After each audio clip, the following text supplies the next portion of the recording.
Maravillosas leyendas ecuatorianas. La leyenda de Cantuña. Cuenta una leyenda muy famosa en la ciudad de Quito, capital del Ecuador, que en los tiempos de la colonia existió un indio muy famoso por ser descendiente directo del gran guerrero Rumiñahui. Este indio, llamado Cantuña, tenía mucho poder sobre los demás indígenas de la región. Aprovechando esto, se comprometió a construir un hermoso y gran atrio para la iglesia de San Francisco, pero su compromiso con la iglesia fue hacerlo en 6 meses. Caso contrario, no cobraría nada. El trabajo no era tan fácil, porque tenía que traer los bloques de piedra desde una cantera lejana, y aunque los indios se esforzaran, era muy trabajoso cortar los bloques y formar los cuadrados para el atrio y colocarlos. Cuando el tiempo de entrega de la obra estaba a punto de terminar, Cantuña se hallaba desesperado y ofrecía entregar lo que sea a quien ayudase a terminar el atrio, que apenas estaba iniciado. Sus ofrecimientos llegaron a oídos del demonio, y aprovechando la situación se presentó y le ofreció terminar el atrio esa misma noche, siempre y cuando Cantuña le entregara su alma como pago. Cantuña aceptó, y miles de pequeños diablillos empezaron a trabajar en cuanto la oscuridad cayó en la ciudad. De pronto Cantuña se dio cuenta de la rapidez con que trabajaban y que su alma estaría destinada a sufrir castigos por toda la eternidad.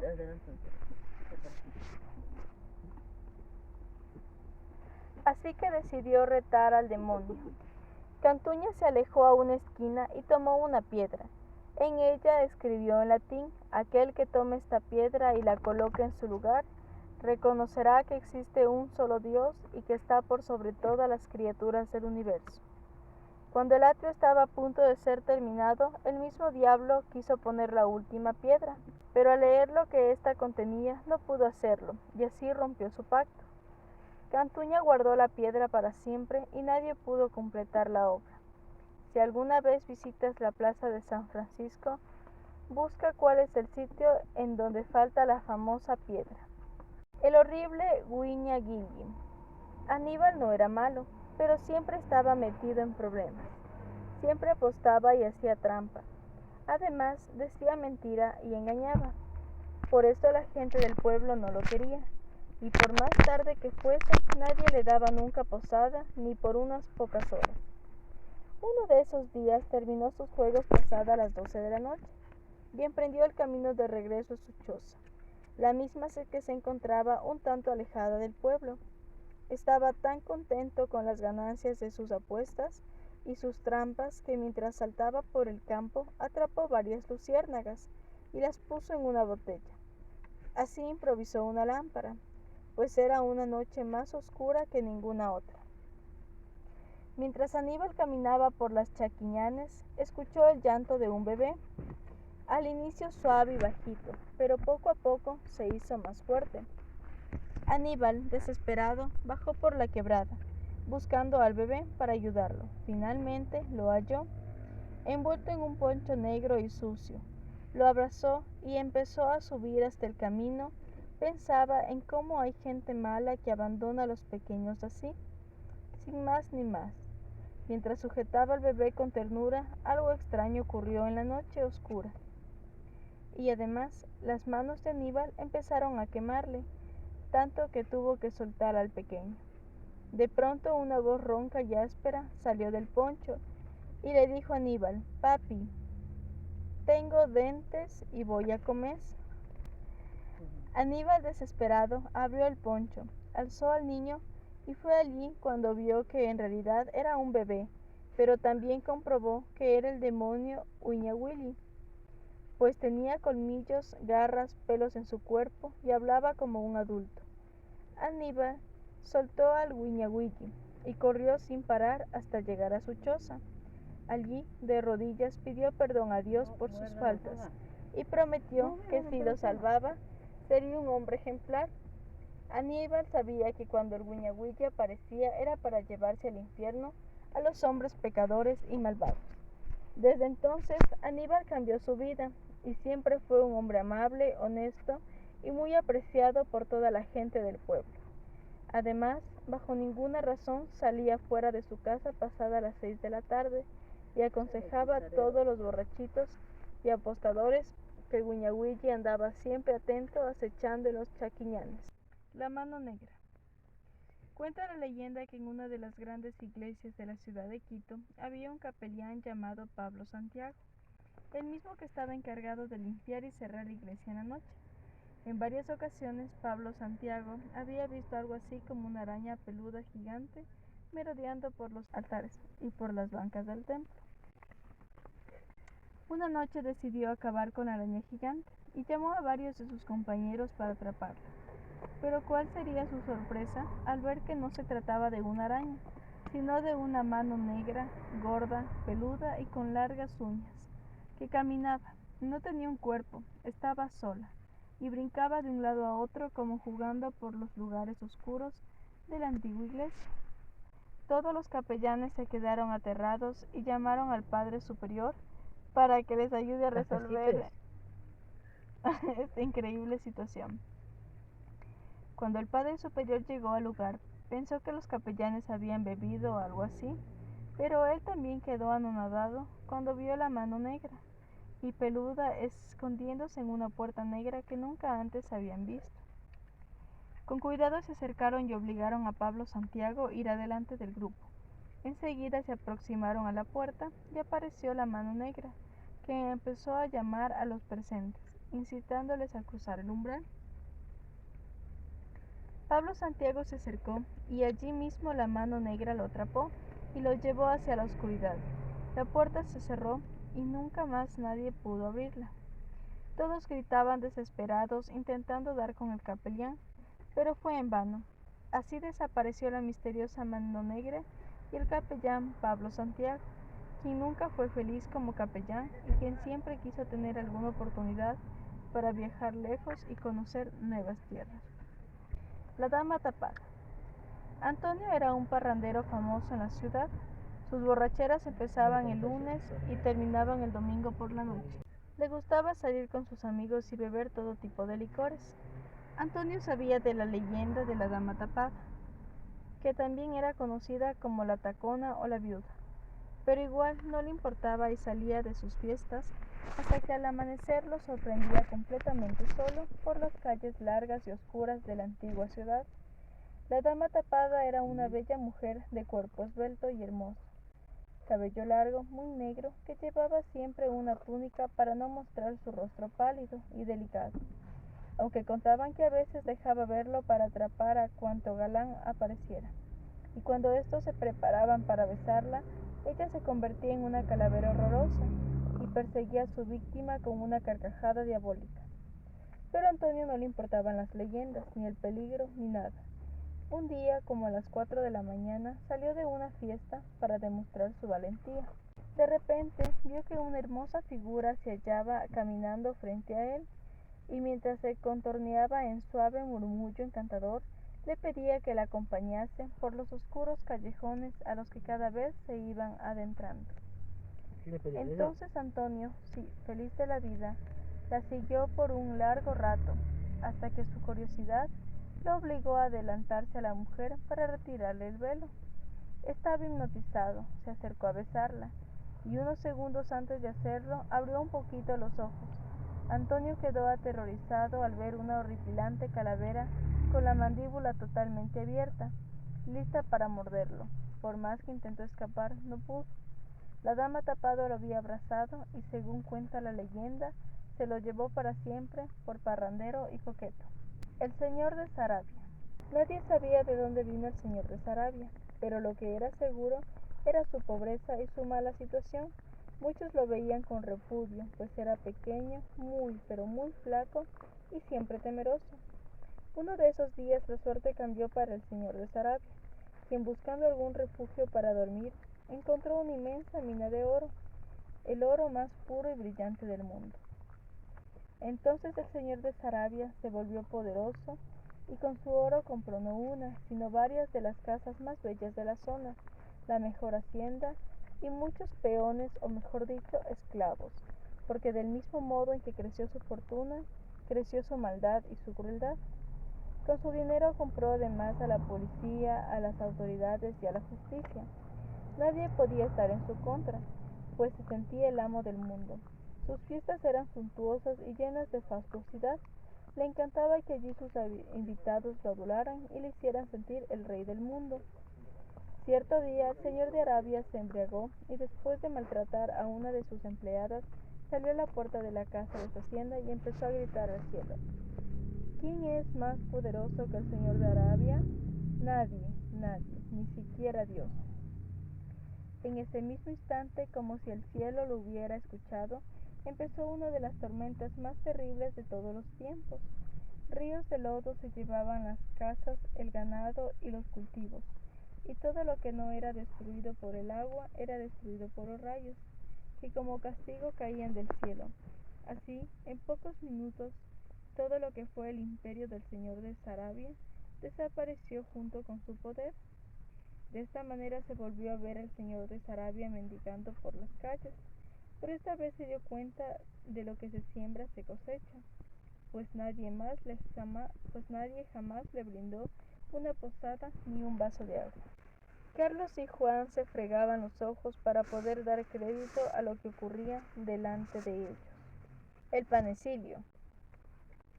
En la ciudad de Quito, la capital del Ecuador, existe una pequeña elevación redondeada llamada el Panecillo, pues los españoles, al ver a la pequeña y circular montaña en medio de la ciudad, lo hallaron muy similar a uno de esos panes diminutos que ellos solían comer en su país y la llamaron Panecillo. En la cima del Panecillo, antes de la llegada de los españoles, se levantaba un pequeño templo en donde los indígenas de la zona rendían culto al sol, incluso antes de que los incas lleguen a estas tierras. Con el tiempo y después de las sucesivas conquistas entre diferentes grupos indígenas, lo único que permaneció fue la celebración del 21 de junio, ofrecida al generoso rey Sol, al Inti, quien proveía de alimentos y calor a sus hijos en la tierra. Muchas leyendas antiguas cuentan que en los tiempos de los incas se construyó un templo hecho en su totalidad de oro. Cuentan también estas leyendas que cuando los españoles quisieron apoderarse de todo el oro de los incas y por supuesto del templo del Panecillo, los incas decidieron encantar los tesoros. Fue así que cuando los españoles llegaron a la cima del Panecillo, después de matar al gobernante de los incas, Atahualpa, quedaron terriblemente enojados, pues no encontraron el famoso templo de oro. El templo en su totalidad fue encantado y enterrado en las entrañas mismas de la pequeña montaña, y dentro de ella se encuentran cientos de doncellas que cuidan celosamente el oro. Muchos han dicho que por accidente han dado con un pasadizo, el mismo que lleva el corazón del Panecillo, y que allí han encontrado el santuario y dentro de él un gran altar sobre el cual hallaron un montón de oro y de piedras preciosas, y junto a estas unas tortillas de maíz y mote calientito. Obviamente escogieron uno de los dos montoncitos, pero todos se han llevado una ingrata sorpresa, pues una vez que han salido del templo y las puertas se cerraron, para siempre el oro y las piedras preciosas en sus bolsillos se transformaron en tierra y polvo, nada más. Hace muchos años era muy poco usual que la gente se quedara hasta muy tarde deambulando por las calles. Todos estaban en su casa y con las puertas bien cerradas a eso de las 7:30 u 8 de la noche. Por eso fue muy raro encontrar a dos muchachos caminando cerca de la medianoche por una de las calles más solitarias de la ciudad de Ibarra. Los dos habían salido en secreto para poder organizar una serenata con otros amigos, quienes al final decidieron no ir. Fue así como Carlos y Juan no se presentaron a los consejos de sus camaradas ni atención a la leyenda de la famosa caja ronca, y muy valerosos salieron a recorrer las calles oscuras y solitarias. Pero poco les duró el valor, pues justamente cuando los dos amigos afinaban las guitarras para salir a sus serenatas, escucharon a lo lejos un extraño sonido, una especie de retumbar de tambores, quizás el sonido de una marcha. No sintieron miedo, sino curiosidad. Se pusieron de pie y buscaban en todas las direcciones el origen de aquel tamborileo. Fue así como incrédulos se fregaban los ojos para poder dar crédito a lo que ocurría delante de ellos. Eran las 2 de la mañana y frente a sus pálidos rostros un cortejo fúnebre atravesaba la calle.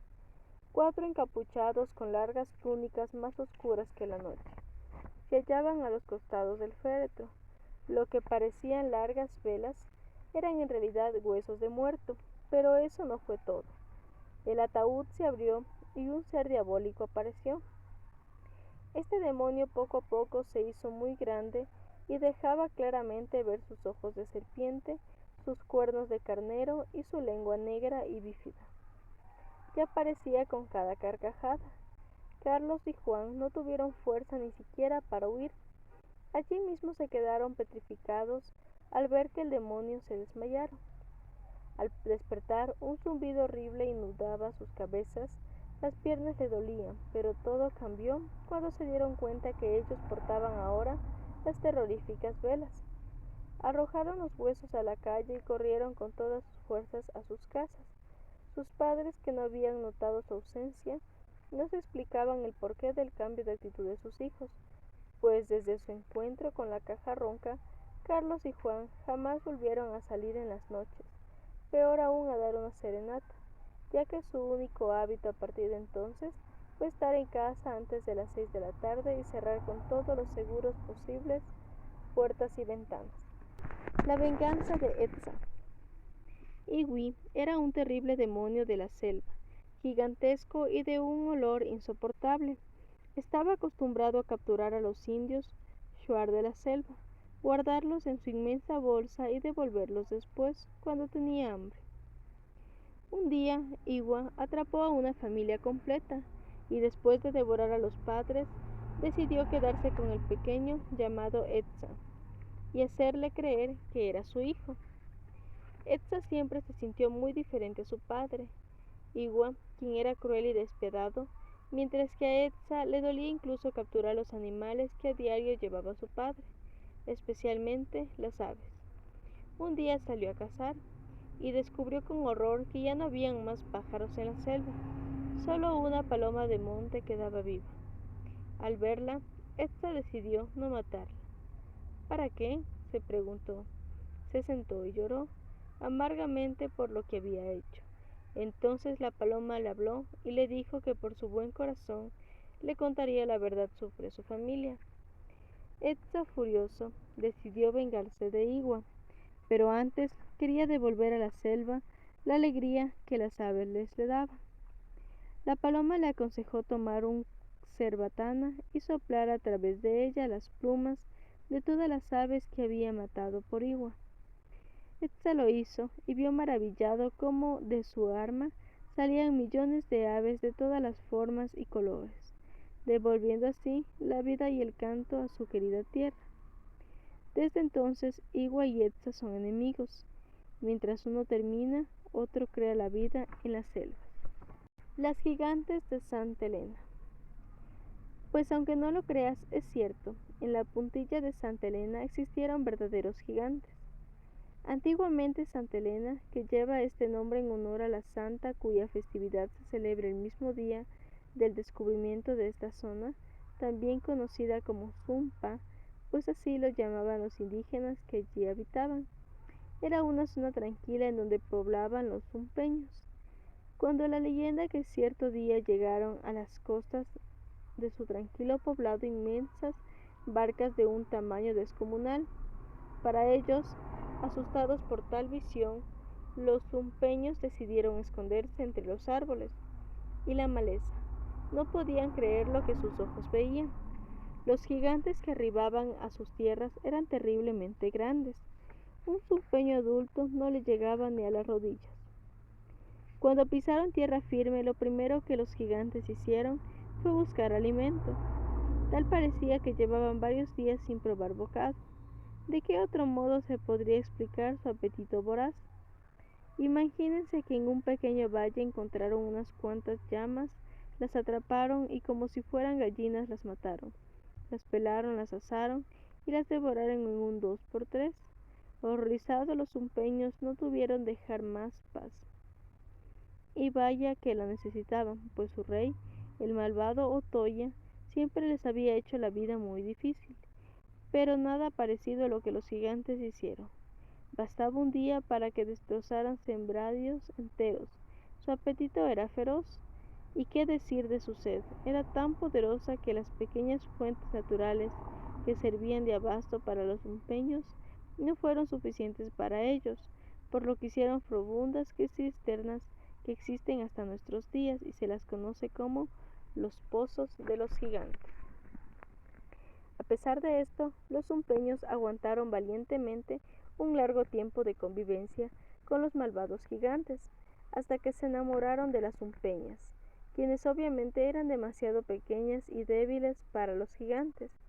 Bastaba un suave y delicado abrazo de ellos para dejarlas sin aire y matarlas de asfixia, por lo que las pocas que quedaron vivas tuvieron que huir con el resto de la población hacia lejanas tierras para sobrevivir.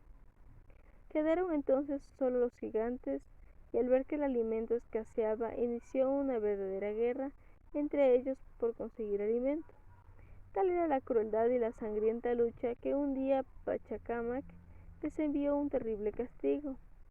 Como filosas espadas caían del cielo, rayos que aniquilaron a todos los gigantes y los consumían en llamas, dejándolos en unos pocos huesos. En 1733, un sargento del ejército encontró una muela en una excavación en Santa Elena. La pieza pesaba 5 libras. Claro, muchos dicen que parecía a un mastodonte andinum, pero nosotros sabemos que de seguro pertenecía a uno de los gigantes de Santa Elena. El secreto de Humiña. Esta es una de las leyendas de los norteños descendientes de los mantas y estos de los mayas Hokai, cuyo nombre es una variedad de Hokai de origen maya que significa entrada del pez, nombre perfecto para un puerto y para localizar nuestra historia. Hokai era la capital del imperio de los mantas y todos los manteños tenían que ir por lo menos una vez en su vida a esta hermosa ciudad llena de estatuas de seres que representaban la fuerza, como el tigre, la serpiente. Los manteños guardaban muchos tesoros, entre ellos figuras de oro de sus animales más representativos, oráculos como el de Mabán, que era una horrible figura mitad hombre, mitad bestia, que vaticinaba los desastres futuros, pero sin duda su mayor riqueza era Humiña. ¿Quieren saber qué era Humiña? Pues una esmeralda tan grande como un huevo de avestruz. Era la piedra preciosa del reino y por ello no se la exhibía todo el tiempo, sino que aparecía solo en días festivos y especiales para que la población pudiera admirarla y venerarla. Humiña era tan famosa por su belleza y por sus favores que llegó a ser considerada como una diosa en diversos lugares. Gente de distintas partes acudía a adorarla y presentarle ofrendas por los favores recibidos, especialmente curaciones, pues bastaba con colocar Humiña cerca de una herida o una dolencia para que sus poderes actuaran de inmediato. Obviamente a la reina de la Esmeralda solo se le podía ofrecer piedras preciosas como ofrenda, y así, poco a poco, el santuario de Humiña, por llamarlo así, se volvió un verdadero templo y un tesoro para los mantas. Cuenta además la leyenda que cuando Huayna Cápac sometió a los mantas, estos fueron bien tratados por el Inca, y como muestra de agradecimiento le permitieron que Humiña le curara una antigua dolencia que lo aquejaba. Fue tal la obra de Humiña que el Inca no solo extendió el culto a la Esmeralda, sino que él mismo le ofrendó un puñado de piedras preciosas de valor incalculable, muchas de ellas del tamaño de huevos de codorniz. Un día llegaron los españoles, quienes al enterarse de los tesoros de Humiña, atacaron la población y mataron a casi todos los mantas. Pero lo que no sabían los conquistadores era que el oráculo de Mabán ya había advertido su terrible visita, ante lo cual los sacerdotes decidieron esconder a Humiña y envenenarse después para que nadie les pudiera arrancar el secreto de su escondite. La profecía también afirmaba que Humiña no volvería a brillar con los rayos del sol, mientras todo el reino de Huayna Cápac no esté libre de opresión e injusticia. La pobre María no podía ni gritar, solo gruesas lágrimas brotaban de sus ojos. así nació Quito. Sin duda has escuchado hablar del diluvio universal que cubrió la tierra para purificarla de todas las cosas malas que en ella estaban sucediendo. Pues aunque no lo creas, fue cierto, y aquí en nuestro país el diluvio también aconteció en tiempos de nuestros antepasados, los quitus. Cuenta la leyenda que como castigo a los hombres, el gran Inti, o sea el gran sol, decidió alejarse, y el cielo de la pena comenzó a llorar. Y fue así como las lluvias comenzaron a inundarlo todo. Poco a poco los campos y los valles quedaron cubiertos por el agua que no paraba de caer ni en el día ni en la noche. El espíritu del campo se acercó a uno de los jefes de la tribu de los quitus y le susurró que la única salvación que podía tener su pueblo era si huían a resguardarse en el Pichincha. Pero además le advirtió que si su gente empezaba a obrar mal, el propio Pichincha los castigaría. Rápidamente se organizó la tribu e inició su viaje al Pichincha, en donde efectivamente no los alcanzaron las aguas. Se establecieron aquí por algún tiempo hasta que finalmente todo pareció volver a la normalidad. Sin embargo, los hombres malagradecidos con la protección del volcán empezaron a destrozar sus alrededores, quemaron los bosques y cazaron sin mayor necesidad a los animales que allí habitaban. Entonces ocurrió que el Pichincha, enfurecido, lanzó enormes rocas, lava y ceniza sobre los quitus por su mal proceder, y estos indefensos trataron de huir, pero solo unos pocos lo lograron. El cielo se oscureció por 7 días y tan solo los ríos de lava se podía ver en medio de las tinieblas. El fuego purificó a la tierra y los pocos hombres que pudieron salvarse de aquel terrible castigo aprendieron que se debe respetar a la naturaleza, no solo por los regalos diarios que nos ofrece, sino además porque puede ser mucho más fuerte y destructiva que nosotros mismos. Las 3 piedras del Tahuando. Mientras Paula y Andrés observaban el hermoso paisaje de las riberas del río Tahuando, en la provincia de Imbabura, observaron 3 grandes rocas con figuras muy singulares y hermosas. Al darse cuenta de su interés, su padre Pablo decidió contarles una antigua leyenda sobre las 3 piedras del río. Contaba mi abuelito, dijo Pablo, que hace muchísimos años vivían 3 hermanas en las zonas aledañas al lago de Huarcocha. Las muchachas poseían una belleza fuera de este mundo. Sus largas cabelleras negras, su piel blanquísima, eran complementadas por grandes y oscuros ojos. Las hermanas, además de ser muy bellas, eran extremadamente buenas con todo aquel que se cruzaba en su camino. Sin embargo, su belleza también era motivo de envidias y malos deseos. Parte de un secreto ritual era el bajar todos los domingos en la montaña a bañarse. En las riberas del río se dice que le ofrecían flores y hermosas melodías como agradecimiento por sus transparencias y limpias aguas.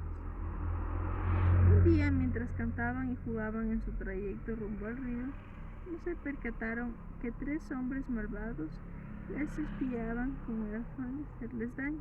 Poco a poco se iban acercando a sus víctimas, mientras las jóvenes se sumergían y jugaban en las transparentes aguas del río. Finalmente los malhechores también se sumergieron en el agua para atrapar a las chicas. Grande fue su sorpresa al darse cuenta que el río las transformó en piedras, pues no permitiría que nadie las hiciera daño. Cuenta la leyenda que desde entonces las 3 piedras acompañan al río y que solamente cuando nadie las puede ver ni hacerles daño, se vuelven a transformar en hermosas mujeres que cantan y ríen al compás del correr de las aguas del río Tahuando. Mariangula. Mi tío Osvaldo vivía en Nanegal, un pueblito tranquilo. Su finca ofrecía un sinnúmero de entretenimientos para nuestras cortas vacaciones escolares.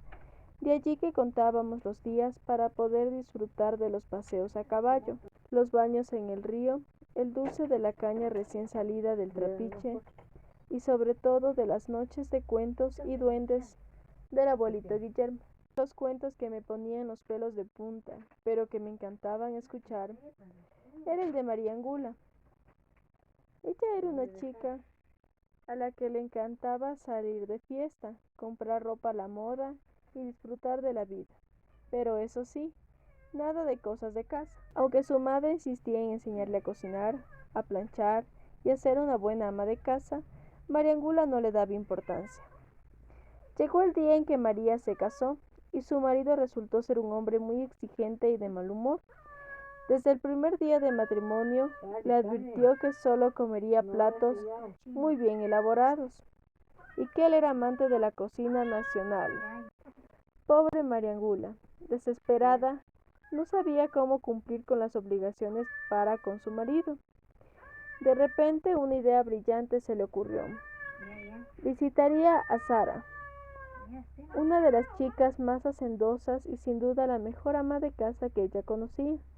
Si bien era cierto que María Angula no era muy amiga de Sara y que inclusive se burlaba a menudo de ella por ser tan caserita, María Angula no tenía más remedio. Fue a su casa y sin más ni más le preguntó: ¿cómo preparas el locro de papas? Sara se lo explicó y María le contestó: yo también lo hago así. Rápidamente se despidió y durante el trayecto a su casa repetía de memoria la receta. Preparó el plato, el mismo que le quedó delicioso. Lo mismo hizo cuando su esposo le pidió que cocine una colada de harina de haba, una sopa de quinoa, librillo con papas y unos deliciosos higos con queso. Molesta con esta situación, Sara decidió vengarse, y cuando María Angula le preguntó cómo elaboraba el caldo de tripas con pusum, Sara le explicó que mucha calma la receta. Así, todo el sabor del caldo depende de la calidad de tripa que consigas. Por ello es bueno buscar la más fresca. Para conseguirlo se debe ir al cementerio más o menos a las 6 de la tarde y conseguir el muerto más fresco. No es problema sacarlo, porque la tierra está aún floja. Se debe llevar un cuchillo muy filoso y abrir de un solo tajo la panza del muerto. Se corta una buena porción de tripa y de pum-sum. Además, no se debe olvidar el enterrar otra vez el muertito. Se lava bien todo y se corta en pedazos. Se mezcla algunas hierbas y estos otros ingredientes. Yo también lo preparo así, dijo María Angula, y se fue corriendo al cementerio, repitiendo de memoria la receta que prepararía ese día. Tomó una pala, su cuchillo y sin darse cuenta de lo que iba a hacer fue al cementerio y siguió al pie de la letra las instrucciones de la receta de Sara. En medio del apuro olvidó enterrar al muerto del que sacó las tripas y lo dejó tirado junto al ataúd. Cuando su esposo llegó, María Angula le dio 3 platos de tripa con punzum. El hombre estuvo tan satisfecho que apenas se alcanzó a llegar a la cama. Quedó profundamente dormido y María Angula se acostó junto a él. En la madrugada los fuertes ladridos y aullidos de los perros despertaron a María Angula. Llena de miedo, abrazó más fuerte a su esposo. Él ni siquiera se daba cuenta de lo que ocurría. De repente, un grito rompió el silencio de la noche. María Angula, devuélveme las tripitas y el pum zum que tomaste de mi santa sepultura. Ella no lo podía creer, así que se tapó con las sábanas la cara. Yo me sabía otra historia, pero ella no lo podía creer, así que se tapó con las sábanas la cabeza, mientras el grito se repetía una y otra vez. Venciendo el terror, María se destapó despacito la cara para ver qué pasaba, y allí frente a ella estaba el cuerpo del muerto. Su barriga abierta dejaba ver un hueco negro y profundo. Era totalmente pálido y todo él flotaba en el aire. La pobre María no podía ni gritar, solo gruesas lágrimas brotaban de sus ojos. Súbitamente el grito: María Angula, devuélveme las tripitas y el pum zum que tomaste de mi santa sepultura, se terminó. Muy temprano en la mañana el esposo de María despertó, y aunque movió cielo y tierra para encontrarla, nunca nadie más supo de su paradero.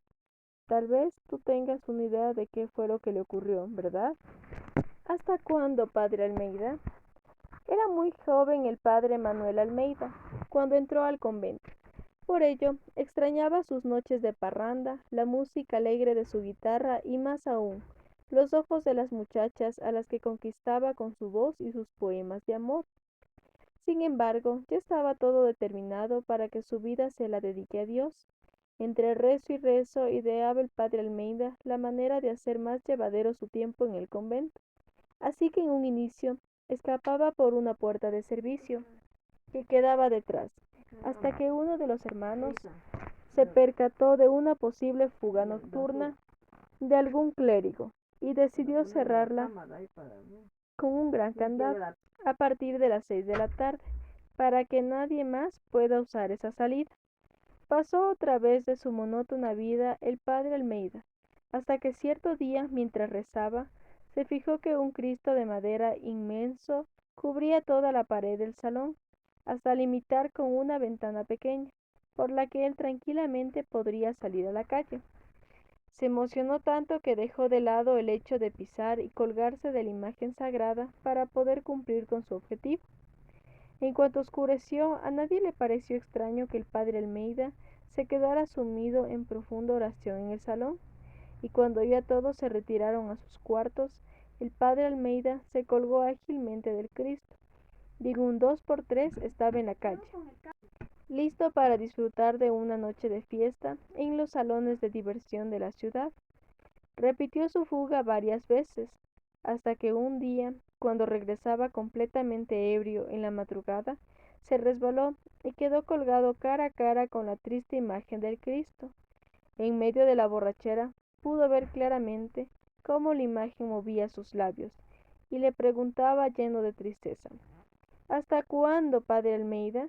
Y creyendo que se trataba de una broma de alguno de sus compañeros, contestó: hasta la vuelta, señor. En los siguientes días la situación se volvió a repetir, y finalmente el día sexto saltó el padre Almeida por la ventana del convento. Entonces vio un cortejo fúnebre pasar. Se sorprendió, pues todos eran franciscanos como él, y aunque no veía sus rostros, entendía sus rezos y plegarias en honor a uno de sus hermanos muertos. ¿Quién murió?, preguntó, y todos en coro le respondieron: el padre Almeida. Sin poder creerlo, se acercó al féretro, en donde se vio a sí mismo, pálido y ojeroso. Sintió tanto terror que comprendió que aquello era un mensaje de Dios y una oportunidad para que rectifique su vida y sus errores. Desde ese día el padre Almeida se convirtió en un ejemplo de fe, recato y penitencia. Nadie sabía por qué. Únicamente rezaba frente al Cristo inmenso de madera, pero él sí lo sabía, y eso era lo importante. El gallito de la catedral. Siempre que vayas al centro histórico de la ciudad de Quito, no olvides darle un vistazo al famoso gallito de la catedral. Se halla en la cima de la cúpula de la Catedral Metropolitana. Este gracioso gallito es el personaje principal de una de las leyendas más conocidas de la capital. Cuentan que hace muchos años existía en Quito un hombre muy conocido. Este era don Ramón, un quiteño rico y hacendado, a quien le gustaba vivir con los lujos y placeres de un verdadero rey. Por su mal humor y su forma despectiva de dirigirse a la gente, muchos le temían y le permitían sus bromas groseras y sus comentarios rudos.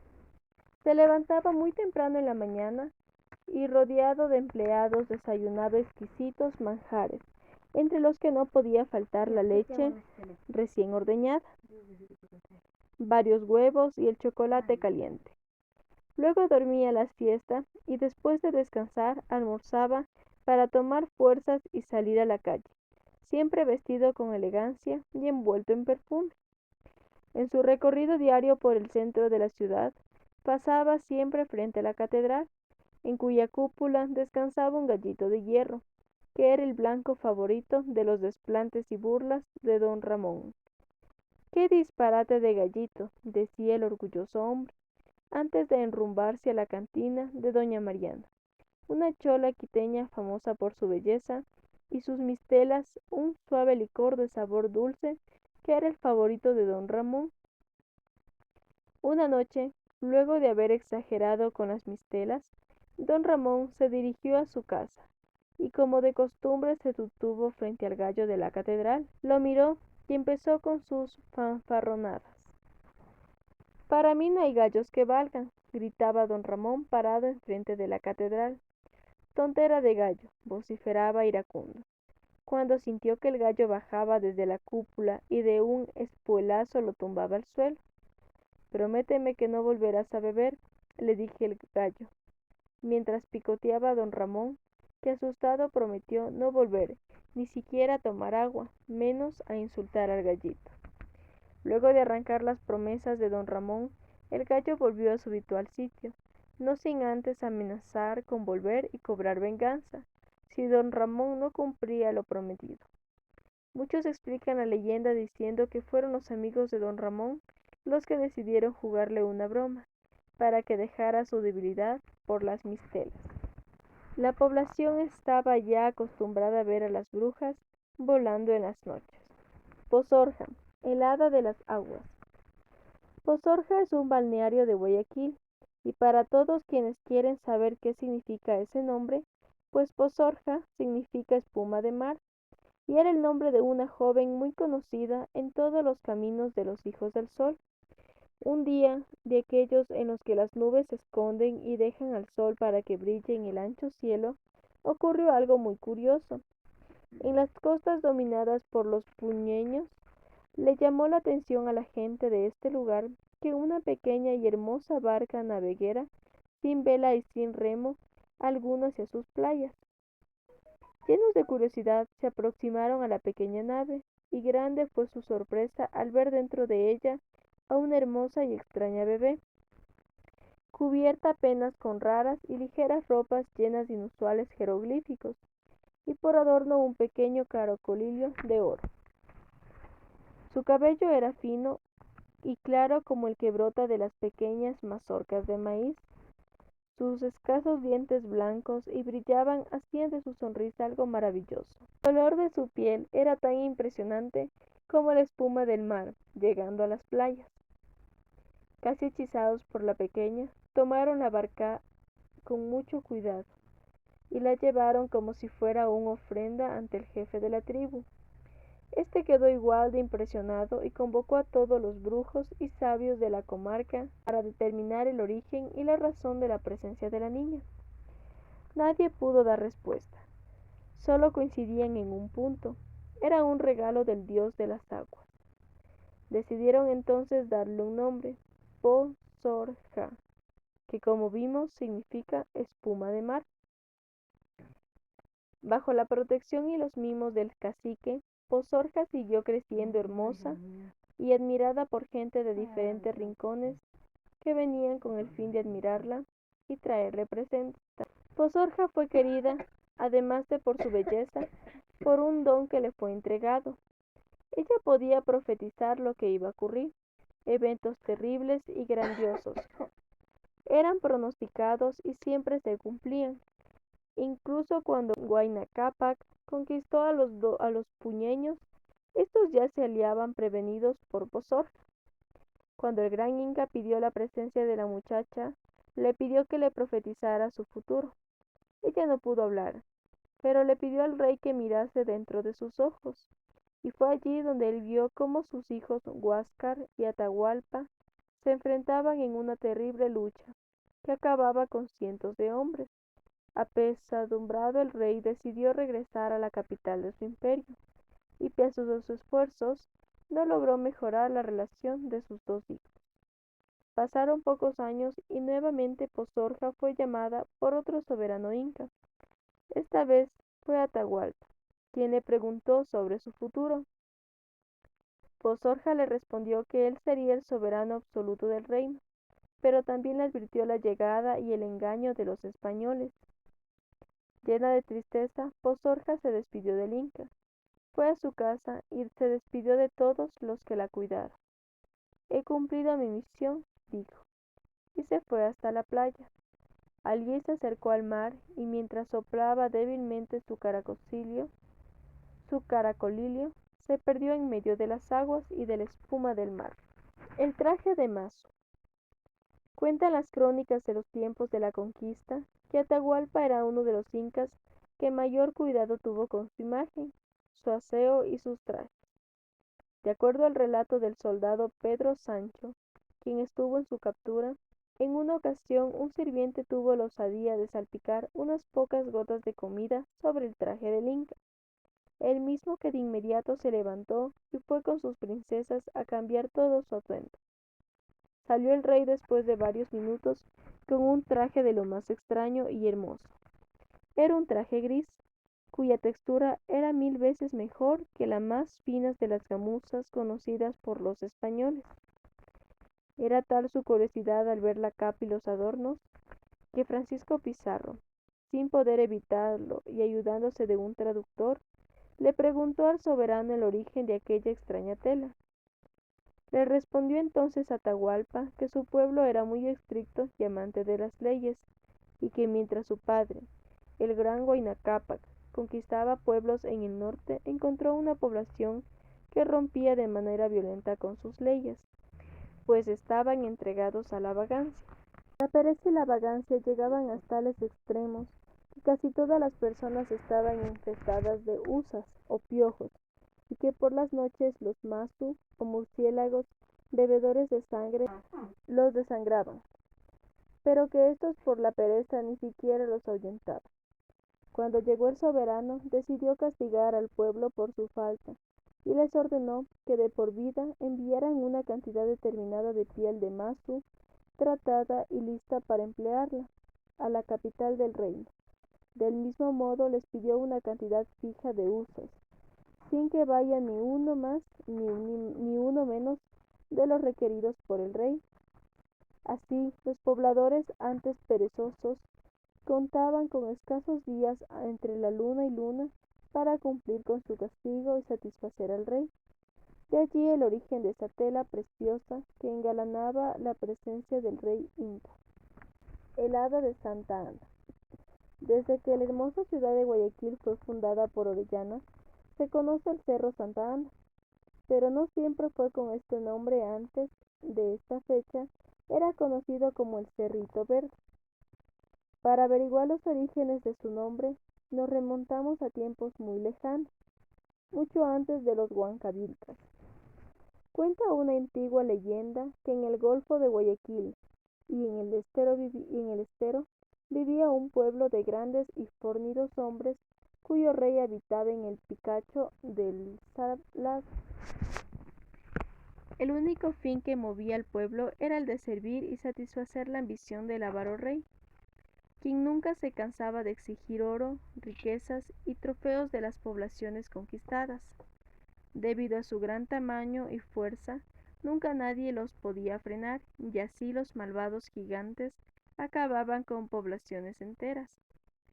Todos los tesoros eran entregados al rey, y así éste llegó a construir una fortaleza de ensueño, llena de piedras preciosas, adornos de metales y objetos curiosos, que eran guardados como reliquias de los pueblos saqueados por los gigantes.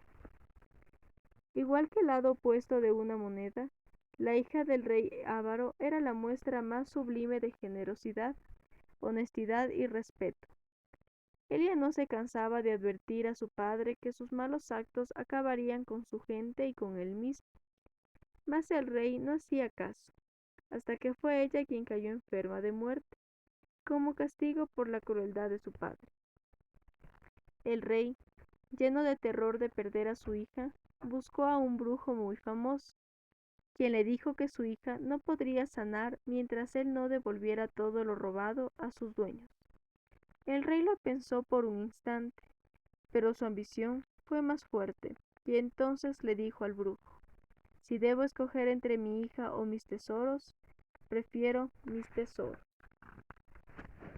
Entristecido al oír tales palabras, el brujo le dijo: pues muy bien, si esa es tu elección, tú, tus tesoros y los tuyos quedarán enterrados hasta que con el correr de los siglos el espíritu de tu hija pueda encontrar a alguien de noble corazón que prefiere el amor verdadero a los tesoros que tú lograste acumular.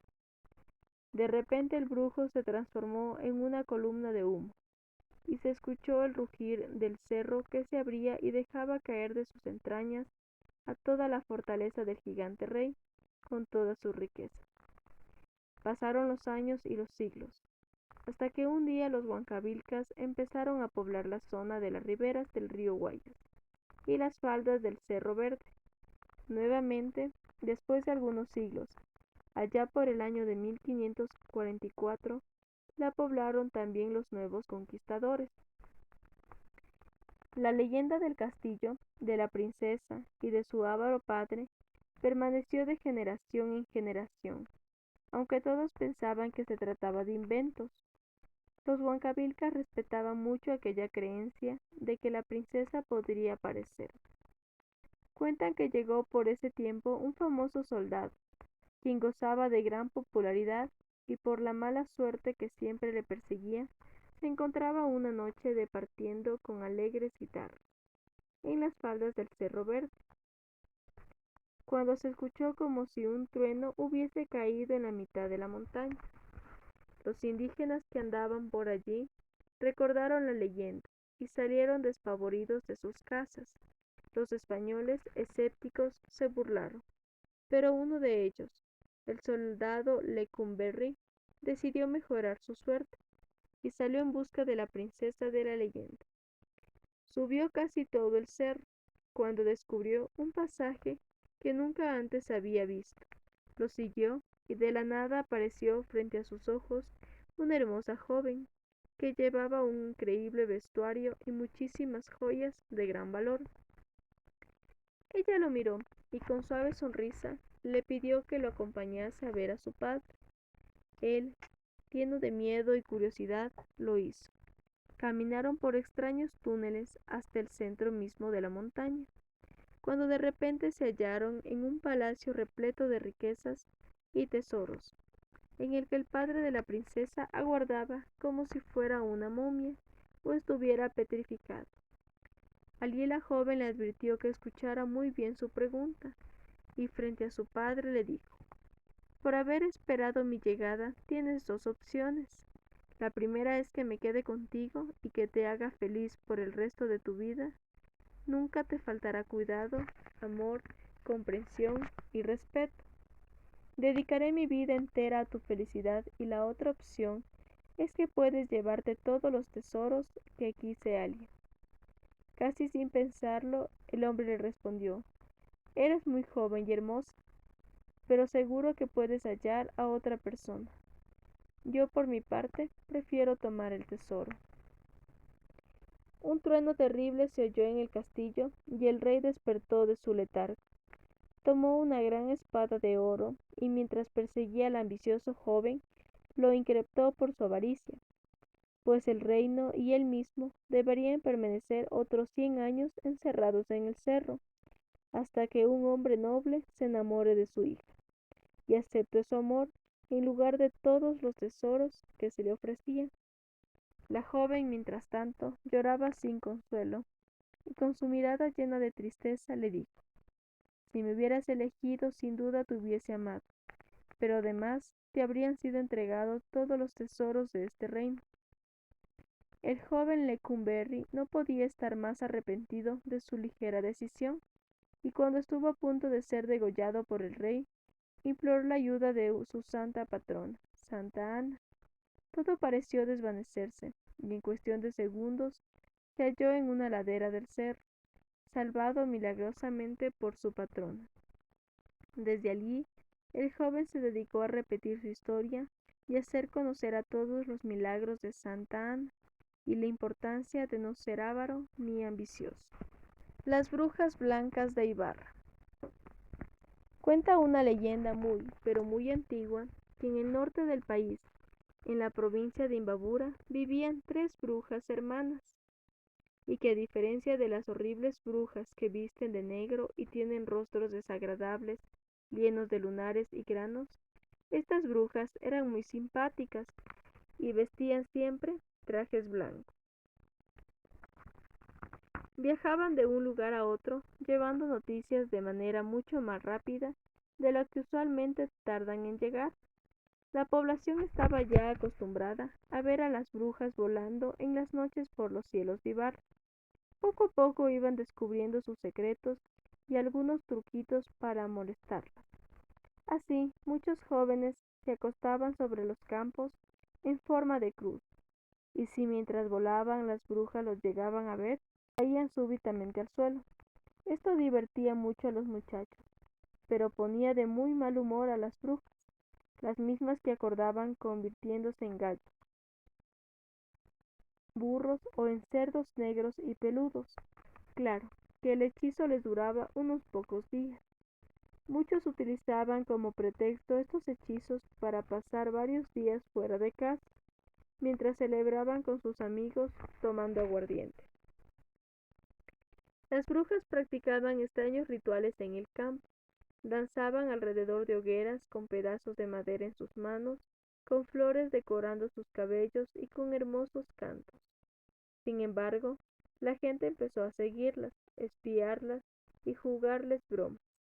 Esto las obligó a alejarse de sus costumbres diarias, como sus vuelos nocturnos y sus rituales. Ahora es muy difícil encontrarlas. Solo si uno pasa toda la noche en el campo montando en algún árbol muy grande y con ayuda de la luna llena, se podrá verlas, eso sí. Cuidado con hacerles bromas. Puedes acabar transformado en gallo en cualquier otro animal. La casa 1028. Cuenta la leyenda que en los tiempos de la colonia habitaban muy nobles familias en el centro de la ciudad. Bellas casas coloniales se levantaban en famosas zonas como la Plaza de la Independencia, la Guayaquil, la Alameda, entre otras. En cierta ocasión, una de las más notables familias de la época fue a una importante corrida de toros en la plaza central de la ciudad. La familia tenía apenas una hija, la hermosa Bella Aurora, quien hacía honor a su nombre pese a su corta edad y a su frágil contextura. Todo iba muy bien hasta que el quinto toro de la tarde salió al ruedo. Era un animal impresionante, grande, más que cualquiera de su especie, y que nadie más hubiera visto. El animal se alió a la arena y toda la plaza quedó en silencio.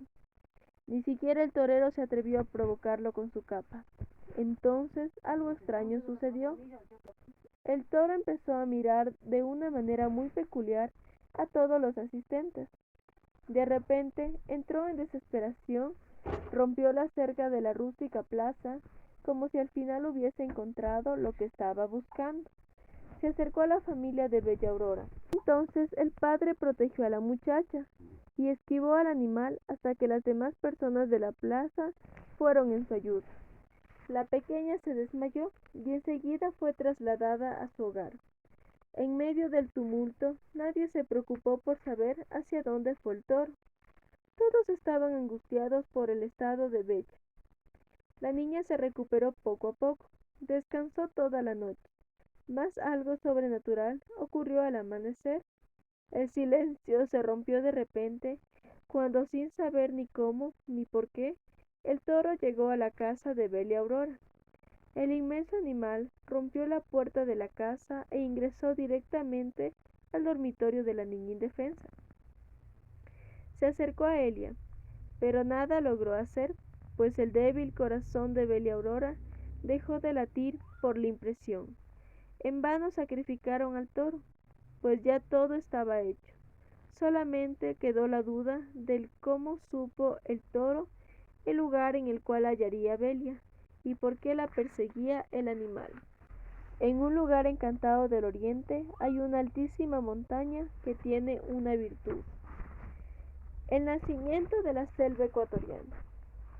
Ecuador es un país maravilloso, lleno de paisajes y rincones hermosos. Uno de esos rincones paradisíacos es el oriente. Allí habitan los Shuar, quienes viven justamente en el sureste de la Amazonía, en los valles del Upano, Zamora y Nangaritza. Como toda cultura bien formada, poseen su propio alfabeto y una escritura ya estructurada. Esta cultura tiene además reglas sociales establecidas. Son polígamos, es decir, los hombres poseen varias esposas, siempre y cuando las puedan mantener. Su principal alimento es la yuca, pero la complementan con la caza y la pesca. Tienen una cultura rica en leyendas, creen en seres superiores que conviven con el hombre. Antiguamente, este grupo era temido por su ancestral costumbre de reducir la cabeza de sus enemigos. Cuenta una de sus leyendas más antiguas que cuando los Shuar empezaron a poblar el oriente ecuatoriano, este era totalmente diferente a como lo es en la actualidad. Solamente extensas llanuras se divisaban a lo largo del inmenso territorio.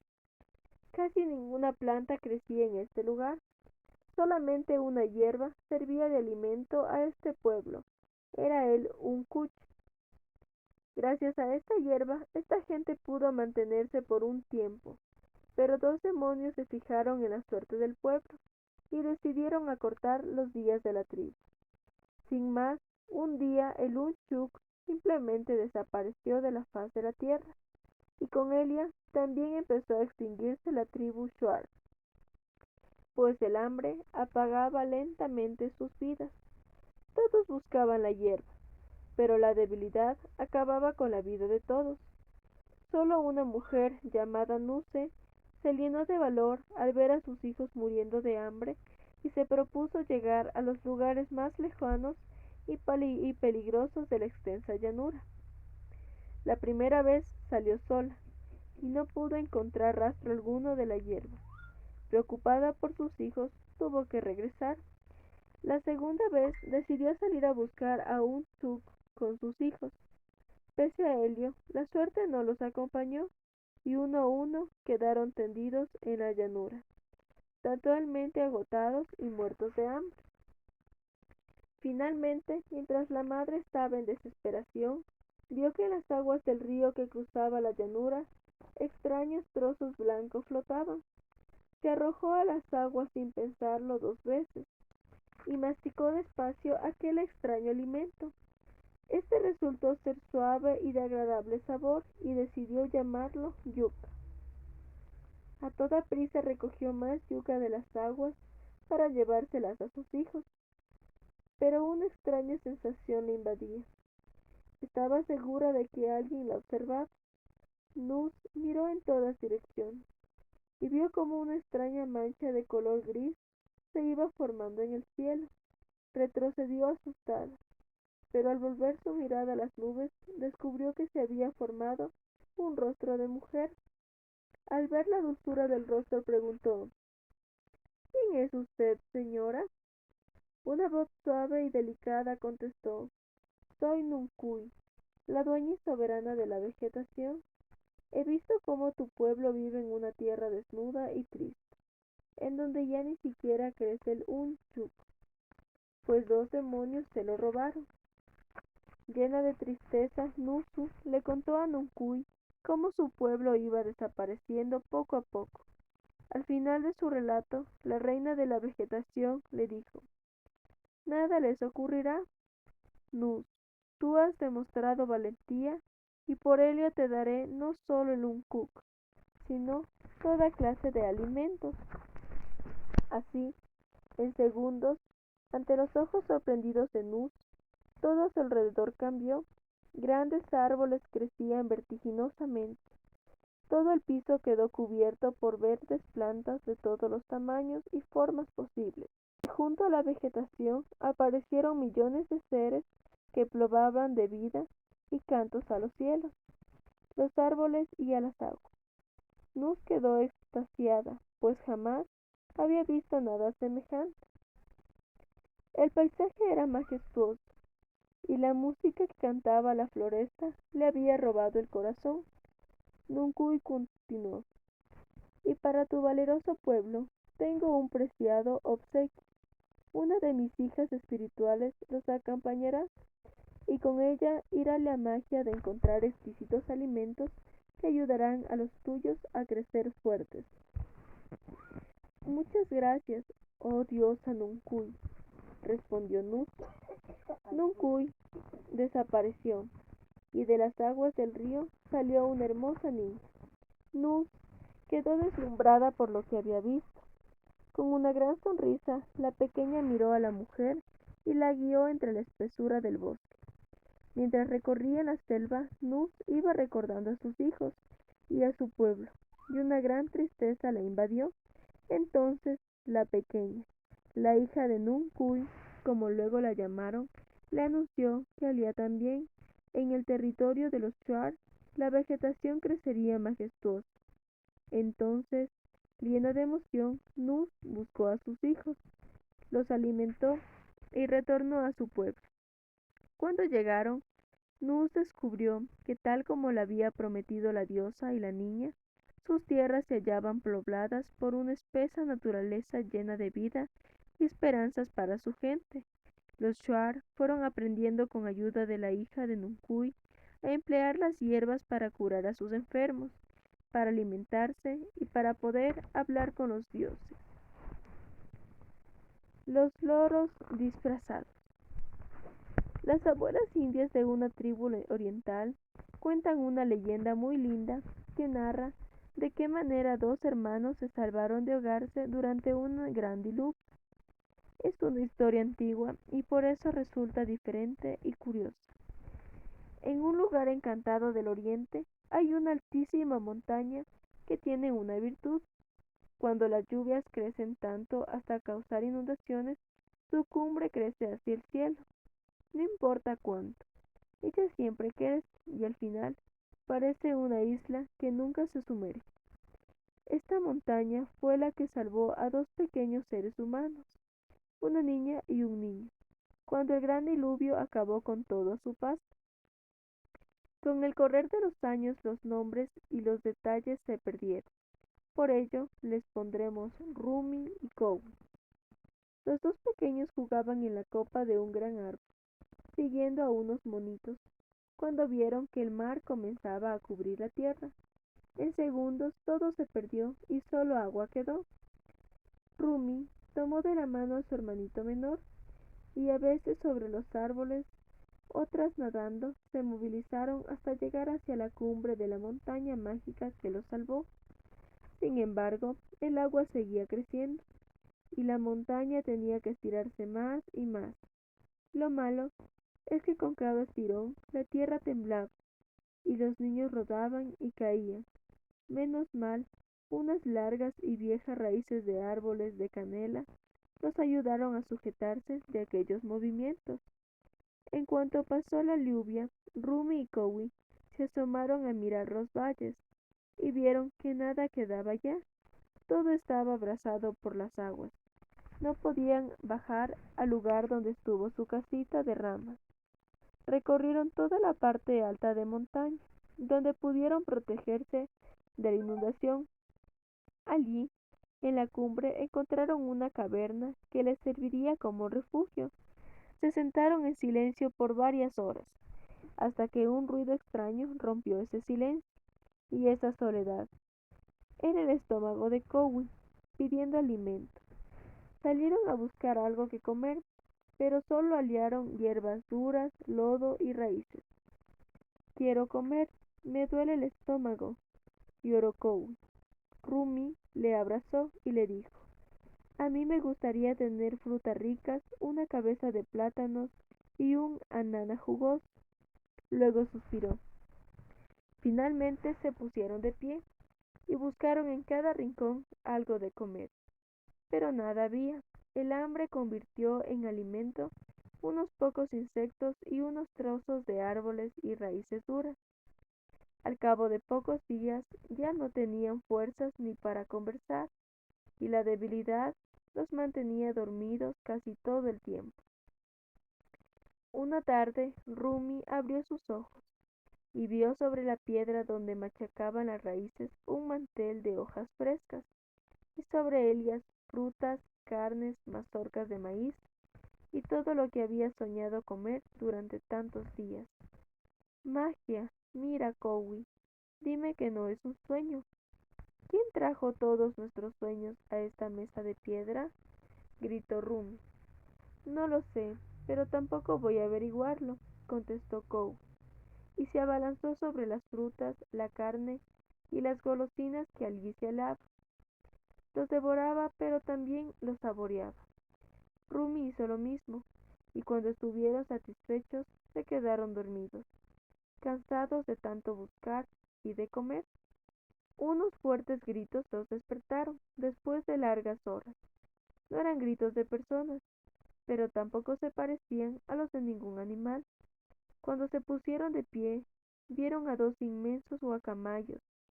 Ellos producían gritos y risas, y mientras se acercaban los niños, más fuertemente gritaban las dos hermosas aves.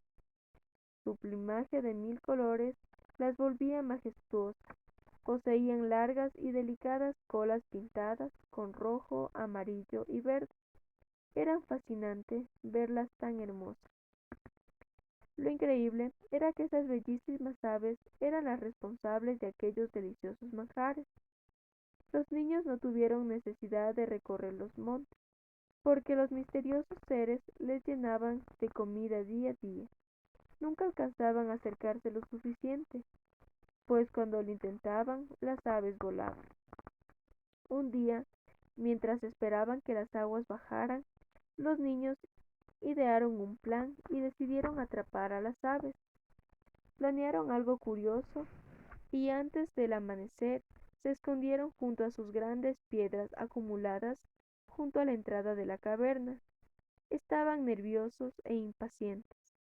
Pasaron las horas. El sol empezó a calentar las rocas y con el calorcito a los niños les dio sueño. El parloteo y las risas de los guacamayos los despertaron y despacito se acercaron hasta poder ver a las dos aves atareadas elaborando los alimentos para los niños. Al no tener manos, muchas cosas se desparramaban y quedaban todas salpicadas y sucias. Los niños empezaron a reír suavecito, pero cuando no pudieron aguantar más, soltaron fuertes carcajadas. Al oírlas, los guacamayos se molestaron y llenos de rabia se alejaron. Al principio, los niños lo tomaron con calma y rieron por un largo tiempo, pero con el pasar de las horas se dieron cuenta que las aves no regresarían y con ellas también se habían ido su comida. Ahora moriremos de hambre por habernos reído de nuestras amigas, gritó Cow. Tal vez, si le pedimos perdón, los hermosos guacamayos regresen para salvarnos, pensó Rum. Otra vez, muertos de hambre y con sus últimas fuerzas, gritaron mañana y tarde pidiendo perdón a los guacamayos por haberse burlado de ellos. Al día siguiente, con gran rumor de plumas, los guacamayos regresaron. Esta vez no estaban sucios ni manchados de comida, sino que lucían su maravilloso colorido. Los pequeños aprendieron la lección y crecieron con la alegría de tener tan graciosos amigos. Todas las tardes se asomaban a los abismos para ver si el agua bajaba en los valles y si así comprobaron que lentamente volvían a formarse los ríos, las lagunas y la tierra se secaba y surgían las selvas inmensas, llenas de verdes árboles y millones de seres volvían a crear sus hogares. Pasado un tiempo, Rumi y Kowi decidieron regresar al lugar donde estuvo su cabaña, pero no querían perder a los loros, así que acordaron un pacto. Los guacamayos los acompañarían hasta encontrar un lugar especial en la selva, en donde la magia de los dioses se obraría. Después de varias semanas de caminata, Rumi y Kowi, ahora ya jóvenes, se sentaron junto a una cascada. Entonces una bandada de guacamayos voló en círculos sobre ellos, y uno a uno fueron descendiendo hasta la orilla de la laguna que formaba la cristalina agua de aquella cascada. Algo maravilloso ocurrió allí. En cuanto una de sus plumas tocó el agua, las aves se transformaron en seres humanos hermosos, en cuyos ojos se podían ver colores radiantes. Estos seres se unieron a Rumi y Kowi, y juntos iniciaron una nueva generación para poblar la selva. La iguana Smith. John Stuart Smith llegó arrastrando por la corriente a Puerto Ayora, luego de que su barco encallara en alguna parte de las islas. Los pocos isleños de esa época nunca supieron de dónde había venido, si tenía familia o a qué se dedicaba, así que creyeron que se trataba de un náufrago más. Al poco tiempo de su llegada, Smith construyó una casa en el lugar más alejado de la isla y la pintó de verde. Desde allí, organizó largas expediciones por toda la isla para estudiar las costumbres de los pingüinos, de las tortugas y sobre todo de las iguanas. Era muy común verlo sumergido en sus pensamientos, desde muy temprano en la mañana hasta bien caída la tarde. Pero un día ya no se lo vio más. Se terminaron las largas jornadas de estudio en la playa y fueron pocos los isleños que se cruzaron con él. No tardaron en correr rumores sobre Smith. Unos decían que estaba escribiendo un libro sobre las especies de la isla y otros aseguraban que estaba construyendo un submarino para estudiar las especies del fondo del mar. Así pasaron varios años. Una mañana llegó a la isla un hombre muy extraño, vestido con una especie de túnica celeste sobre la que se distinguía una larga barba. Sin decir ni una palabra a nadie, se dirigió presuroso hacia la casa verde de John Smith. Allí los dos hombres estuvieron encerrados por varios días. Una noche, los isleños vieron al hombre extraño alejarse de la isla en un bote que remaba solo con sus manos.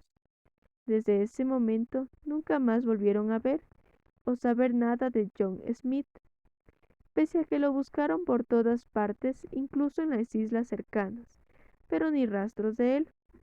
Su paradero era un tema frecuente para todos los isleños, hasta que un carbonero muy asustado aseguró haber visto una cola larga de iguana con una curiosa cara de sufrimiento. Enseguida, casi todos los niños, las niñas, los hombres y las mujeres vieron a esa iguana que se movía por la tierra con gran esfuerzo, arrastrando una pesada cola que salía de su espalda, pero iba muy rápido y no podían verle la cara. Poco a poco, los isleños comprendieron que la extraña iguana era su amigo John Smith, quien en sus paseos submarinos había encontrado un gran tesoro, pero ese tesoro era del rey del mar, y él no estaba dispuesto a perderlo. Disfrazado de un hombre cualquiera, llegó a la casa de Smith para convencerlo de devolver el tesoro a su verdadero dueño. Sin embargo, todo argumento fue en vano. Smith no se lo entregó. El rey del mar, muy enojado, sentenció: "Nunca más saldrás de esta isla". Esa noche Smith tuvo un sueño intranquilo. Varias veces se despertó temblando y con las palabras del rey del mar retumbando en su cabeza. En la mañana, Smith sintió una fuerte comezón en su espalda y un gran malestar corporal. Así que para refrescarse, decidió hacer un paseo por la playa y bañarse en el mar. En la noche, al regresar a su casa, Smith vio con gran asombro que de su espalda salía una pesada cola de iguana. Quiso pedir ayuda, pero ya no tenía voz. Desde esa noche, la iguana Smith se confunde entre las demás iguanas de la isla, dando testimonio de la sentencia del rey del mar. La ventana del Imbabura. Hace mucho, mucho tiempo, un gigante muy presuntuoso decidió conocer todas las lagunas de la provincia que hoy conocemos como Imbabura. El gigante se dirigió primero al lago San Pablo, que en ese tiempo se llamaba Imbacocha. Ingresó en él, pero el agua no cubrió todo su cuerpo. Muy orgulloso se sintió el gigante al ser tan alto y enseguida continuó su recorrido por todas las 27 lagunas de la provincia. En pocos minutos estuvo en las lagunas de Mojanda, primero entró en la laguna Coricacha, pero el agua solo le cubría los tobillos. De un salto estuvo en la laguna Guarmicocha, cuyas aguas mojaron lentamente las rodillas del gigante. Por último, la laguna de Yaguarcocha. Solo se mojó sus pies. Indudablemente, soy el más alto de todos, se dijo a sí mismo el presumido gigante. dando grandes zancadas, se dirigió a la laguna de Cuicocha. Lentamente introdujo sus piernas en las oscuras aguas de esa laguna y dando grandes risotadas gritó: «Solamente me mojó hasta los muslos». En Yaguarcocha las carcajadas del gigante aumentaron y en tono burlón dijo: «El agua solo llegó a los dedos de mis pies». El escenario fue el mismo en las lagunas de Piñán. Una por una fueron desmerecidas por el engreído gigante. «Ninguna laguna puede conmigo», se jactaba el gigante. Con cada laguna que visitaba, su orgullo crecía más y más. Estaba convencido de que no había una sola laguna en la que pudiera zambullirse. Así que decidió viajar a otros lugares para contarle a todo el mundo que él era el más alto de todos los gigantes. Antes de irse, vio a lo lejos una pequeña laguna sobre el Taita Imbabura. Con mucha soberbia se dirijo hacia allá para comprobar una vez más que no había una laguna en toda la provincia con aguas suficientemente profundas para cubrir su cuerpo. Muy confiado, el gigante se introdujo en las aguas. A los pocos segundos se dio cuenta de su pesado y grande cuerpo se hundía en las profundas y frías aguas. Invadiendo por el pánico, intentó sujetarse de las rocas de la montaña, pero uno de sus grandes y fuertes dedos perforó la cima del Imbabura y el gigante se hundió para siempre.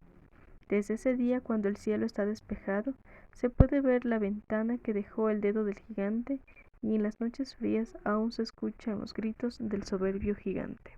El Sáchila que se convirtió en sol. Cuenta la leyenda que hace muchos años el tigre de la oscuridad se comió al sol y las tinieblas cayeron sobre el pueblo de los Sáchilas.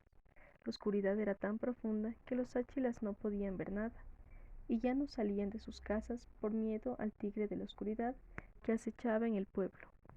El copal, utilizado tradicionalmente para iluminarse, no se prendía y solamente los Sáchilas de buen corazón conseguían encender el tallo de Camacho, aunque su luz no duraba mucho. Las tinieblas hicieron estragos en la salud de los Sáchilas. Muchos de ellos cayeron enfermos y otros sufrieron el ataque de los ratones, que aprovechando que los Sáchilas no podían verlos en la oscuridad, les comían las rodillas. Así vivieron por algún tiempo los Sáchilas, hasta que uno de los chamanes propuso convertir en sol a un Sáchila. El resto de chamanes respaldaron la idea y escogieron a un adolescente. Enseguida organizaron la ceremonia alumbrándose con tallos de Camacho. Colocaron encima de la mesa las piedras rituales y bebieron ayahuasca.